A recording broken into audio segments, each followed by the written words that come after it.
तो देखिएगा ये बंदा ये कुछ बोलना चाहता है, बोलो भाई।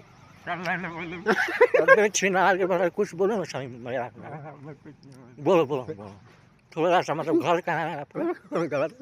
अरे भाई भाई मैं फोटो खींच देता हूँ, फोटो खींचा रहा है, वीडियो बना भेज दूंगा। अबे छिनार के बात आए ना, सुनो ना अपन भाषा ना समझा दे।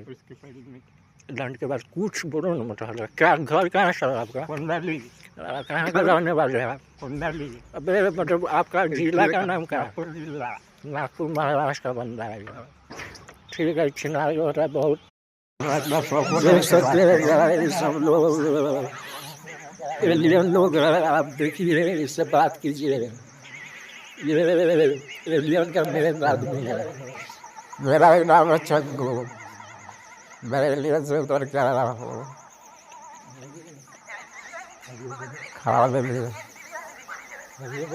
मेरा फ्लाइट ऊपर चलता है